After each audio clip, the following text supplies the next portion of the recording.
Hi guys, welcome back to my channel. I hope you're having a great day so far and welcome to today's video where we are going to be talking about rage bait.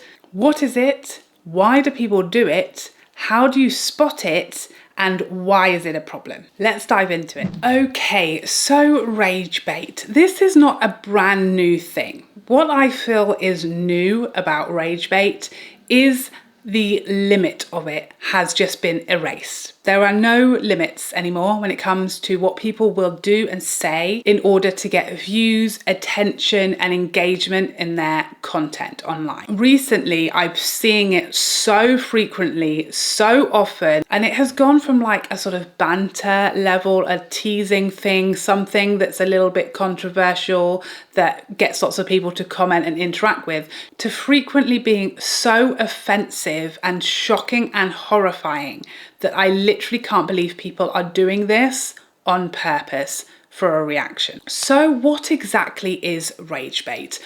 Well, back in the good old days of social media, when it first began and people started posting and becoming influencers, the way to get views, attention, and engagement on your posts, whether that be on Instagram or YouTube, TikTok didn't exist back in those days, but now on TikTok, how this kind of started off was people posting either things that were funny, entertaining, relatable, or helpful in some way. Those were kind of the ways to get attention, to get people to watch your content, engage with it, like it, follow you, comment, interact, because it was something good, something positive, something that they related to.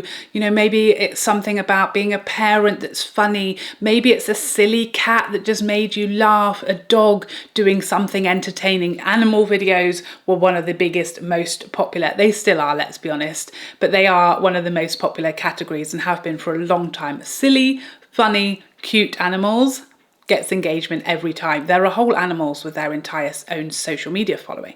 Okay, we love an animal. Maybe a tutorial, whether it be for hair, a fashion lookbook, something that helps us, you know, put outfits together, or how to dye your hair, or how to do this hairstyle, how to do this makeup look, reviews of products. That was what got traction initially, and that's what people did. If you wanted to be a content creator, if you wanted to get followers, you needed to either be funny, entertaining, relatable, or helpful to people.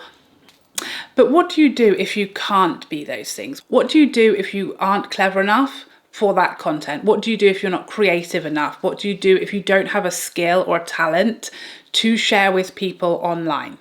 Well, what some people have been doing is using rage bait or rage farming.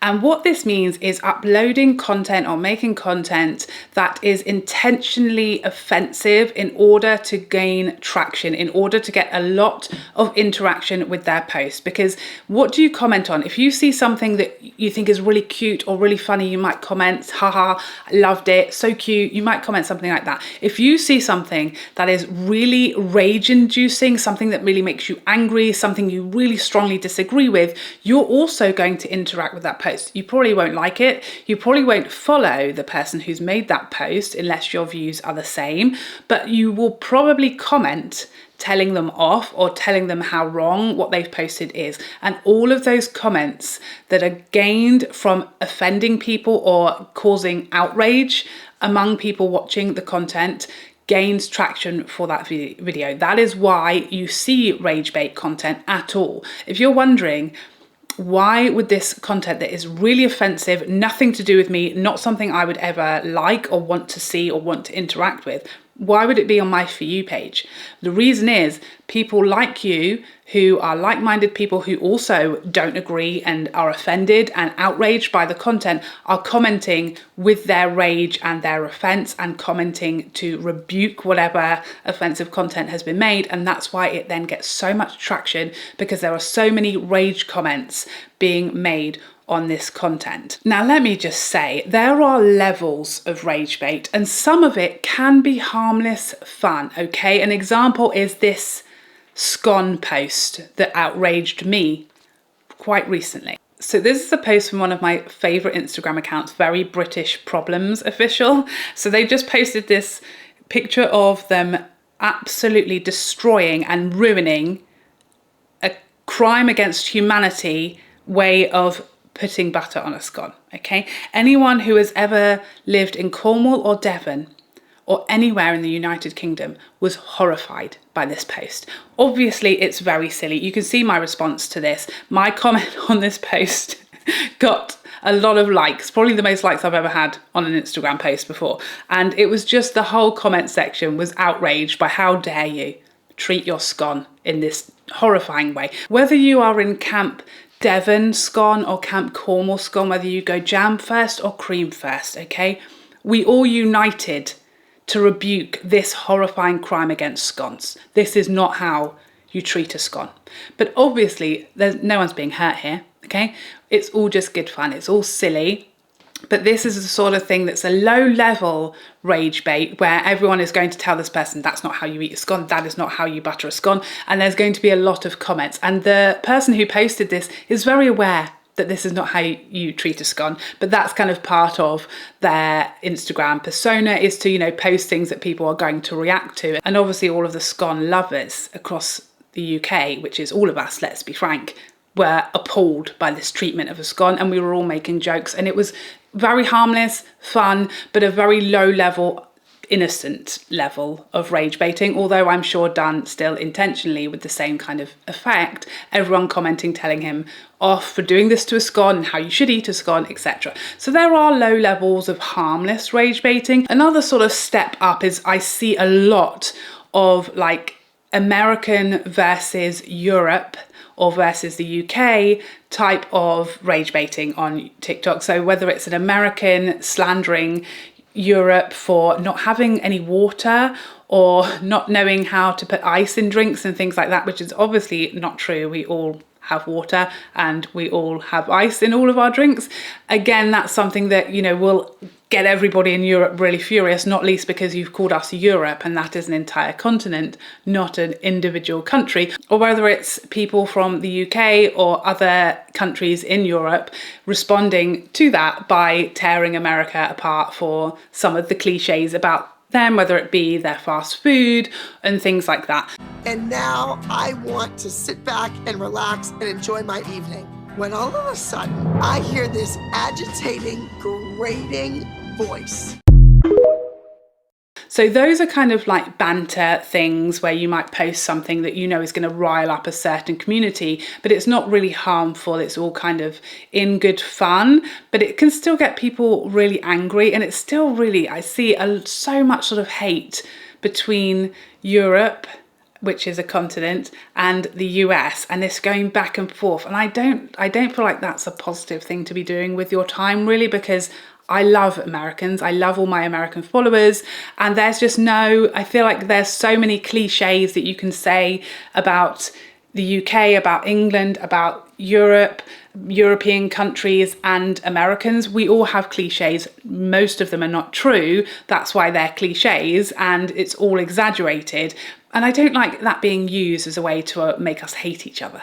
I don't love it, but at the same time, it's not wildly offensive most of the time. That's kind of a medium level of rage bait. What the hell? Why are British people so friggin' rude? I came to the UK thinking I was gonna have a fun and exciting time learning about the culture. From LA, so everybody in LA is super friendly. As a Valley girl, I can say that. And I thought this was gonna be a fun, exciting time. I go to Tesco because I wanted to try a meal deal out. I thought it was gonna be so much fun to learn about the UK culture and the kind of food that they eat here.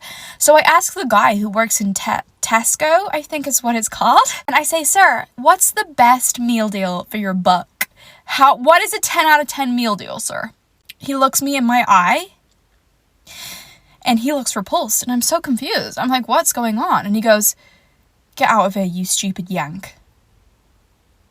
I couldn't even believe what I said, sir, no, a meal deal, not a yank. What's a yank? A meal deal. And he goes, get out. He says, get out. And I just feel so disgusted and I'm never coming back to the UK again. The UK is appalling and everybody is so friggin' rude and I'm never visiting it again. You also might get someone who's posting that Taylor Swift can't sing because she's a very hot topic. It's very topical. Obviously, the whole internet has been flooded with Taylor Swift content and videos because she's on tour currently and everybody is raving about Taylor Swift. So it's a very easy topic to get rage bait clicks on if you are to simply make a video saying Taylor Swift sucks and she can't sing. You're going to get a lot of interaction from all of her fans. Again, a very easy, low level, no one's going to be wildly hurt by it. Is it a waste of everybody's time? Is it annoying? Does it upset and anger people for no reason just to get some clicks on a video? I don't really get it. Another thing which is really interesting to me is self-praise.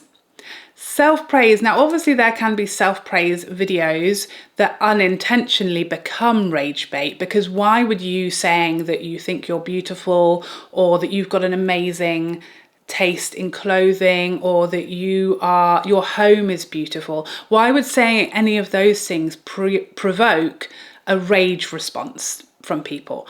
It shouldn't, but it does, because jealousy is huge on the internet, and anyone talking positively about anything appears to get a huge amount of a negative response. An example of this was when women were making the "what age do you think I look?" that trend. We spoke about it in a previous video of mine, speaking about how old we are or how old people think we look in comparison to our real age. And that was a trend for a while. Women on the internet who feel that they look much younger than their real age, and they get told this all the time, going on TikTok and saying, "How old do you think I am?" expecting everyone to say they look 10 years younger than they are. And instead what they got is a load of trolls telling them they look 10, 20, 30 years older than their real age. Because if someone is on the internet being confident and happy in themselves, we must not allow it. We must drag them down a peg or two. And that's a kind of usually unintentional rage bait. But again, people exaggerating this, saying, you know, if I was to go on TikTok and say, I get told all the time I look 20, I look 25, all the time I get told that. I know full well that there are going to be hundreds of people who must tell me that's a lie, that's rubbish, you look 50. I know that will happen. And if I want to get a load of engagement on my video, even if it's not a very positive engagement, people aren't going to follow me, I'm just going to get a lot of views and a lot of comments on my video. If that's all I'm interested in, then that's what I would do. I know that if I make a video saying, aren't I beautiful, don't I look so young, people are going to have to drag me down. So that's kind of another example of a slightly different type of rage bait, where on the surface, I'm just talking about how happy I am or how good I think I look or how youthful I think I look. Or maybe I'm showing you how beautiful I think my garden is. It's like showing off rage bait. Very, very effective, gets a lot of response from people, either angered by people who are confident on the internet, usually women, or jealous of whatever that person is showing off. Another example of rage bait is when people apply makeup outrageously. If you see someone who, for example, is painting their entire face red and then applying makeup over the top, probably rage bait, okay? If they're applying an insane amount of blush for underpainting and then covering it all up, if they're using 20 times the amount of foundation they really need. One makeup artist creator made an entire career just from over applying foundation, because despite how obvious it was that she was doing it for clickbait, rage bait, whatever you want to call it, it was so obvious that she would not use this amount of foundation in her day-to-day life. But people still can't help themselves from commenting and telling her how ridiculous it is, how excessive it is. And all of that, you're just giving these people exactly what they want, exactly what they know they're going to get. They're luring you in with your annoyance or your irritation or your anger or your rage towards whatever it is they're doing. That's what they want. The commenting, the talking about it, the going back and forth in the comments, the giving it time and attention. However this rage bait, rage farming looks like, you're giving them what they want. But when it gets really harmful, really dangerous, really offensive is when it goes to real extremes. And recently I have seen such horrifying rage bait that I cannot believe people are actually out there posting some of this content just for views and comments. These are not people who are trying to make it as a creator or an influencer because they don't have a following. And actually really extreme, offensive rage baiting is never going to get you a following. You're never going to work with a brand or get people following you. Certainly not anyone you would want to be following you. All you're going to get is yourself in trouble, probably have your account banned, and you may even be putting yourself and even your family at risk. So when I'm talking about extreme rage bait, I'm talking about making extremely offensive, terrible comments or content online. So I've seen racist content being made, the most extreme kind that is very clearly only being done with the sole purpose of getting a load of, albeit negative, attention. The other thing I've seen recently is talking about really tragic, horrifying events. One of the worst examples I've seen of this recently was someone on TikTok who made content about Kyle Clifford in this really disgusting way. So Kyle Clifford is the crossbow murderer who attacked broadcaster John Hunt's whole family, killed his wife and their 2 daughters. He was the ex-boyfriend of one of the daughters, and he murdered 3 members of John Hunt's family with a crossbow. This person had made a TikTok joking about what a great aim he had, or how he's innocent, let him out, he was only practicing his target practice, something along those lines with the content. And this has literally just happened. I've seen a lot of rage bait about Madeleine McCann. There was a huge amount also during the search for Jay Slater, people making jokes about a man who's missing and tragically ultimately ended up being found having passed away. His family, friends are on the internet. I just cannot believe people who want to spend their time doing this. For what reason? What reason? Maybe that video gets a few more views than you typically would. But the thing is, people on the internet these days can find anyone and anything. I've seen there are whole accounts dedicated on TikTok to finding people, and they'll often say, you know, comment if you think I can't find, you know, your address or where you live. And people who have no online presence, they don't post any photos of themselves, can still be found, like where they live, where they work. That's going to happen to these people, okay? These actually, the most serious examples of rage bait also are often actually breaking the law in some way, whether it's hate speech or stalking or whatever it is. A lot of the time people are actually breaking the law, and this is going to start being cracked down on. It's extremely harmful for anybody who knows any of those victims. It's also very upsetting to be constantly tried to make us angry.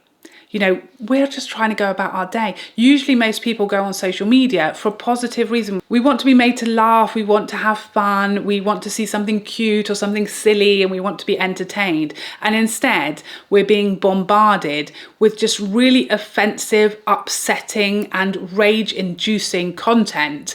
None of us want that. It's going to kill social media eventually, and it's having a really detrimental negative effect on a lot of us, on the young people that are often the biggest users of social media, are just being poisoned and just made and stirred up to be angry and upset, or even worse, to have this sort of behavior and this sort of joking or sense of humor, if you can call it that, normalized and made to feel like these sorts of things or these sorts of jokes are normal and acceptable, because they aren't. And if you say something like that in the real world, there's going to be real world consequences. Having a bit of fun and joking back and forth with other countries about cliches or about exaggerations of their culture in a harmless way, joking about the right way to butter a scone or whether it's jam or cream first, all of these things are fairly silly and harmless and fun.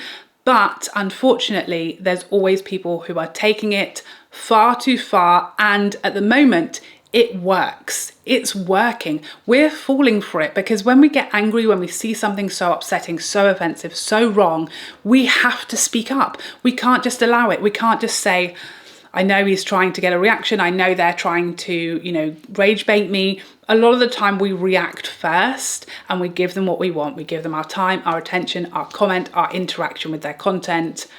And I really want to do everything we can to try and educate ourselves. Because if you see content that you think, that's ridiculous and it's making your blood boil, have a second to think, is this rage bait? Because I swear 99% of the time, if it seems ridiculous and it seems like it's designed to, or they must be doing this on purpose, they are. If you think, are they doing this on purpose? Surely they know that's not right. Surely they know that that's not true.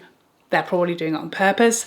They're probably hooking and reeling you in, okay? So let's remember, let's get wise to it. Let's remember what we're seeing, what the aim of it is, and let's not give them it. Let's not give them attention. Let's not comment. Let's not share. We don't see it and we just move on to our cat and dog videos. So please, the next time you see a video on social media that is making you angry before you start interacting with that post, think, are they rage baiting me? Are they trying to get a reaction? And give them the worst one you could. Skip it. Don't even finish the video. Don't let it play. Skip it. Block them. Move on. Do not fall for it. We are wise. We're wise little soldiers. So there you have it. That is everything that I have to share with you on my thoughts on rage baiting or rage farming. Don't fall for it. We know why they're doing it. We know what they want and we don't want to see it. We want fluffy cats. We want puppies falling down, okay? We want a kitten that made friends with a deer. That's what we want on social media. Something useful, something helpful, something entertaining, something funny, not something that's going to ruin our whole day. Remember, you control your For You page. You impact and you have the power to train your social media algorithms. Don't interact with stuff that you don't like or that is making you angry. Interact with stuff that you do like. Support creators who make content that helps you, that entertains you. Do not interact with people who are upsetting you, making you angry, making you cross, or offending you on purpose. Treat them with their worst nightmare, which is silence. So there you have it. Please let me know all of your thoughts on rage bait. Have you done it? Have you been a victim of it? Have you seen something that you didn't really realize until today? That's what they were doing. That's why they're doing it. What do you think about rage bait? Please let us know in the comments section down below. But I hope you found this video helpful and I would love to see you in the next one. Otherwise, take care for now. Bye.